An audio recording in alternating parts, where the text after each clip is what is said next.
Amen. Bwana Yesu asifiwe sana. Ninawasalimu katika jina la Yesu. Ni wakati mwingine tena tunaendelea na part ya 4. Tulianza na part 1, part 2, part 3, part 4. Tuko ya 4 sasa, tunaendelea na ushuhuda wangu mimi mwenyewe ulionitokea katika maisha yangu. Basi tuombe. Baba, katika jina la Yesu nakushukuru kwa ajili ya wasikilizaji wote wanaonifuatilia usiku na mchana. Na ukabidhi mikononi mwako, ninaomba neema kuongozwa na Roho Mtakatifu kupitia jina la Yesu.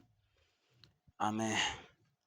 Basi nitasoma neno la Mungu kama vile lilivyoandikwa katika ile Mathayo 24 mstari ule wa 36. Biblia inasema, lakini kuhusu siku ile na saa ile hakuna ijuaye, hata malaika walio mbinguni wala mwana, ila Baba peke yake.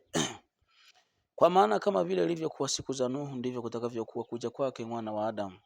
Kwa kuwa kama vile siku zile zilizokuwa kabla ya gharika, watu walivyokuwa wakila na kunywa, wakiona kuolewa, hadi siku ile alipoingia Nuhu katika safina, wasitambue hata gharika ikaja ikawachukua wote, ndivyo kutakavyokuwa kuja kwake Mwana wa Adamu.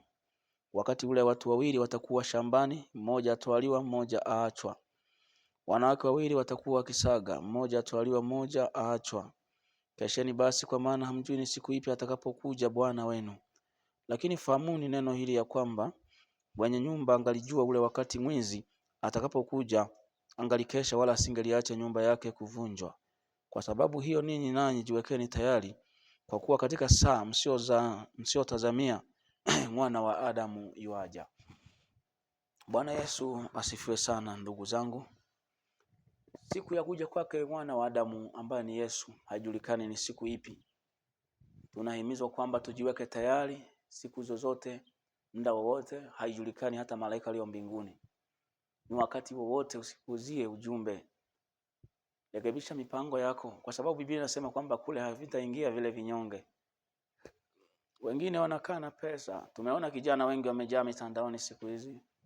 Wanajivunia pesa, wanaingia kwenye machama, wanapiga picha, wanaonyesha pesa mitandaoni. Asilimia kubwa watu wengi wanavutia sana na vitu vya pesa. Lakini kule tunakoenda haiwezi kukusaidia pesa ukafika mbinguni. Ni sasa tu tutengeneze maisha yetu, roho yako iwe safi, ondoke makando, utamwona Mungu. Shetani halali, shetani anapambana sana sasa hivi kwa kila mmoja kuhakikisha hawezi kuingia mbinguni. Anakuruhusu upate fedha lakini usiingie kule mbinguni. Ni wakati wa kushtuka, ni wakati wa kugundua. Asilimia kubwa watu wengi tunatembea kwenye makanisa, tunaumizwa, tunapigwa. Asilimia kubwa wengine wanakata tamaa. Ni ushuhuda wangu mimi mwenyewe, kama vile nilivyofika sehemu ile nikapiga simu Dar es Salaam. Yule nabii nilipomrushia pesa hakuwa hataki tena kuongea na mimi. Nikaenda Mbeya, lile kanisa Mbeya. Nilipolala usiku nikaonyeshwa kwamba watu wote wapo kwenye kanisa lile wako uchi.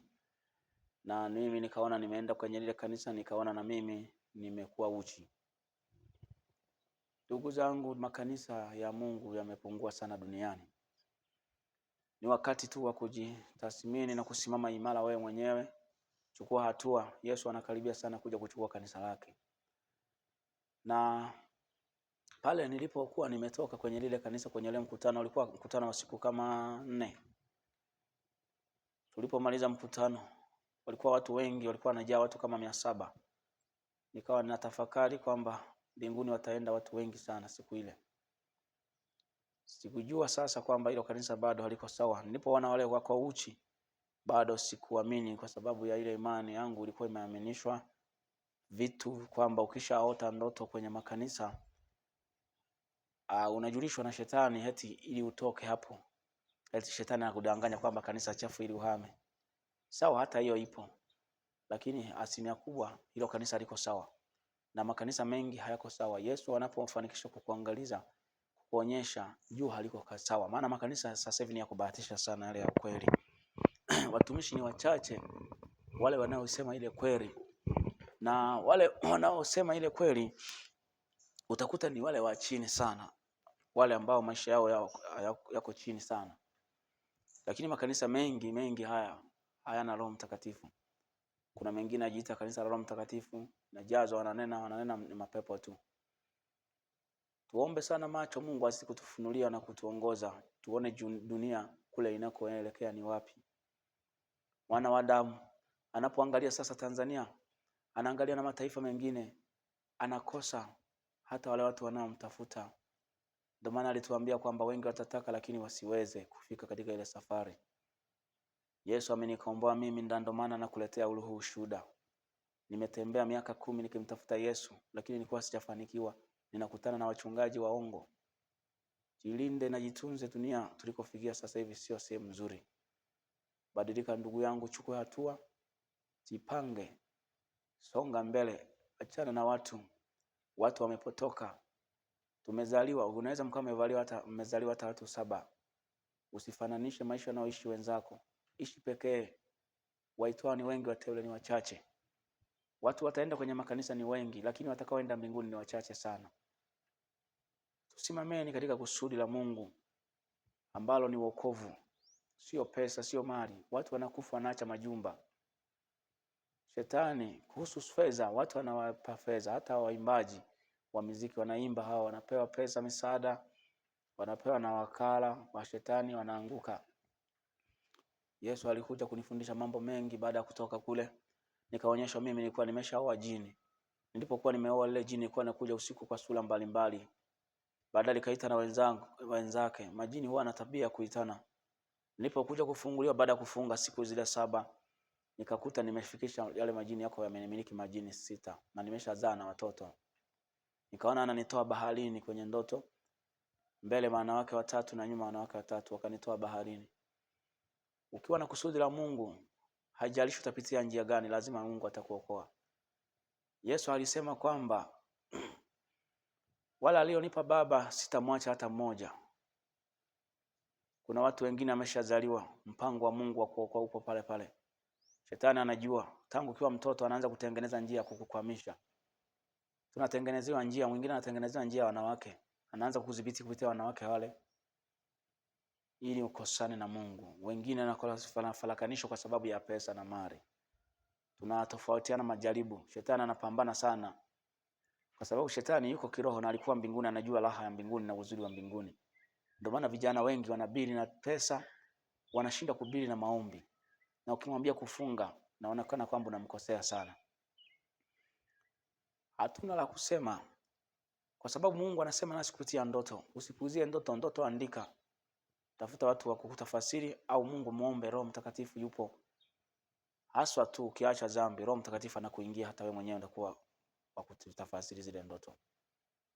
Mimi nilikuwa nimeshaibiwa ndoa katika ulimwengu wa roho. Shetani huwa anaiba pia ndoa. Kwenye ulimwengu wa roho unaweza ukaibiwa vitu. Niliona niko kwenye ndoto natembea na mke wangu. Nikafika sehemu polisi wapo, tukakamatwa pale, mke wangu akafungiwa ndani, mimi nikatoka peke yangu. Katika ulimwengu wa roho nilikuwa nimeibiwa ndoa. Kwa hiyo kimwili ilikuwa ni vigumu kumiliki mwanamke. Nimeshaoa wanawake mbalimbali. Nimeshindwa kukaa nao kwa sababu katika ulimwengu wa roho tayari nilikuwa nimeshatekwa. Lile agano nilikuwa nimefungishwa lile ndoa na lile jini. Kwa hiyo ndugu zangu, na ninajua watu wengi sana wameshatekwa na mapepo. Unaweza ukawa katika ulimwengu wa roho uzini, ufanye uzinzi, lakini unapolala unakutana na ndoto hizo, unazini na majini. Ukiota ndoto umezini na jini, ni vile vile tu na yule ambaye anazini na mtu kama kawaida. Hiyo ni dhambi, lazima utubu. Mungu akupe neema utoke kwenye maagano hayo. Yale maana majini mtu akimkalia, cha kwanza anazuia uchumi, pesa uwezo ukakaa nazo. Pia anakupa mashida mengi, magonjwa, na kuwa mtu wa kukataliwa. Yanaharibu kabisa. Yaani yenyewe shetani tu kiujumla sio mzuri. Shetani anaharibu kabisa na kuchafua maisha ya mtu. Utapambana we, mwishowe utaishia tu kufilizika. Ni neema ya Mungu tu hata ninaposimulia hapa, nimetokea mbali sana. Nimepoteza pesa kwa sababu ya ile jini ilikuwa linahusika, linainua vita mbalimbali. Nimejaribu kuoa lakini hakuna mwanamke anayeweza kukaa na mimi. Katika ndoa ulimwengu wa roho ilikuwa imeibiwa. Nilikuwa mtumishi, nilianzisha kanisa likashindwa kusimama kwa sababu hata ile huduma ilikuwa nimeshaibiwa. Asilimia kubwa kama Biblia inavyosema kwamba mtu akishaoa wanakuwa kitu kimoja, mwili mmoja. Kwa sasa ukioa jini na kuwa mwili mmoja na jini, hilo litakuwa linakuharibia. Hata huduma ilikuwa haiendi vizuri. Nilikuwa na macho ya rohoni yakaanza kuchafuka. Lakini chote hicho chanzo ni manabii wa uongo. kwa sababu tunatafuta kule wao tunaposikia kwamba anaongea na Mungu, aliitwa alioteshwa, tunajua kwamba huyu ndiye ana Mungu. Kumbe tunajidanganya na wanatuchelewesha tu. Mungu unaweza kumpata hata wewe, hata kijijini Mungu unaweza kumpata. Mungu angalia Yesu alizaliwa kwenye familia ya kimaskini. Leo tunaambiwa Mungu yuko sehemu gani? Watu wanapokatazwa hata kusuka, wanasema kwamba mbona vizuri vyote kwa Yesu havipo? Watu wameipenda dunia, hamtaki Roho Mtakatifu. Naombea sana mnaonifuatilia, endelee kufuatilia channel hii na kusambaza ujumbe huu. Mungu atazidi kuonekania. Yesu alinifunulia mambo mengi na alinifundisha vitu vingi. Lakini basi tutaendelea hapa, tutaishia hapa kwa leo. Mungu azidi kubariki sana mnaonifuatilia. Hii ni part 4, tunaenda tena part 5, part 5. Endeleeni kufuatilia. Kuna watu tumevitia vitu vingi. Ukiona kwa sasa mtu unapotembea huwezi kujua, unaweza tu kuanza kuhukumu. Wamefika sehemu wengine wanaanza kunitukana. Nasema hakuna mtumishi wa Mungu hapo, kwa sababu wanaangalia. Hujui siri. Wewe je, uko sawa? Yesu alisema kwamba huwezi ukatoa nini?